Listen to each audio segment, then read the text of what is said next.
Hair porosity is the hair's ability to absorb and retain fluids.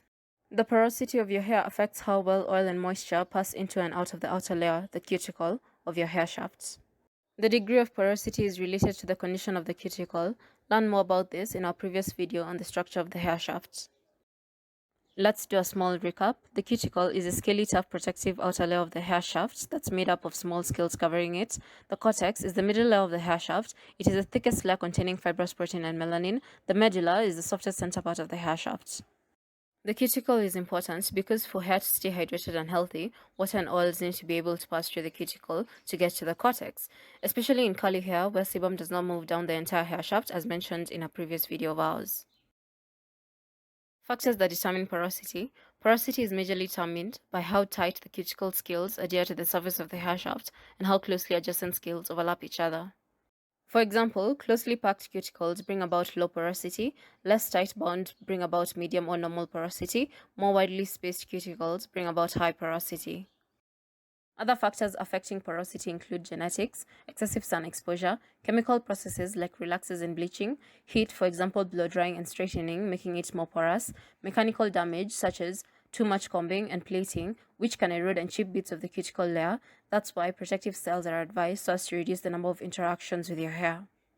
Overwashing, for example, more than once a week, especially for curly and coily hair, using soap on the hair, harsh ingredients in products that damage hair over time. This can cause the cuticle to become raised and open, making it difficult for it to retain fluids. We will soon handle a topic on this.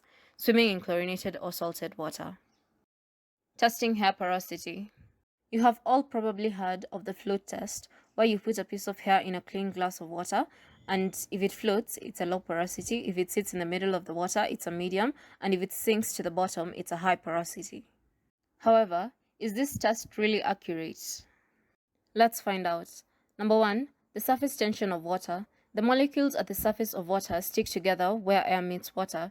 If you place a lightweight object such as hair strand on the surface of the water gently, it will float, therefore overriding the weight and the porosity of the hair strand. Number 2. What's on the hair? Hair can be heavier due to the weight of a product on it. A product repelling water, e.g. oil, can cause the hair strand to float on water, or a product that's a wetting agent, e.g. a conditioner, can cause the hair to become wet and heavy more quickly and therefore sink to the bottom. Number 3. Specific gravity. Hair and water have a similar specific gravity.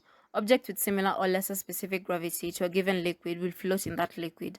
Therefore, dry hair floats in water. So, what's a more accurate porosity test? Well, they are mostly done in the laboratory, such as gas sorption, which measures the total pore volume, therefore measuring how much of a given gas can be taken into the hair. Hair with more pores will take on more gases. Number 2, examining hair under a microscope can determine chipping, wearing away, or lifting of the cuticle. The weight of hair taken by a dehydrated hair sample can be measured as well. So, what about the rest of us who don't own laboratories in our bedrooms like Dexter from the cartoon Dexter's Laboratory? Well, for one, you can still use the floss method, except you will have to take the following precautions into account. Number 1, shampoo and rinse your hair to get rid of all the buildup from the products used. Number 2, let it dry. And that's it. Go on with the flow test, as previously mentioned. You can also find it in the description below. Here are more methods to determine your hair porosity. Observing your hair for sheen and shine. Feeling how hydrated the hair is. Notice how your hair responds to water, for example, how long it takes to get wet and dry. Notice how your hair responds to products such as oils, conditioners, and styling products. Does it feel heavy or light when the products are applied? Does it easily style? Another way to confirm your hair porosity findings would be to spray some water onto your hair once it's dry after washing it, and notice how fast or slow it takes to be absorbed. Remember to check different sections of your hair, the front, back, sides, and the crown, as porosity may vary. Go with what covers most of the hair as your porosity. Take note that weathered hair towards the end is more porous than the hair emerging from the scalp. Thank you for watching. Like, share, and comment down below. Can't wait to interact with you again in our next hair assessment post. Hope to see you soon. Bye bye.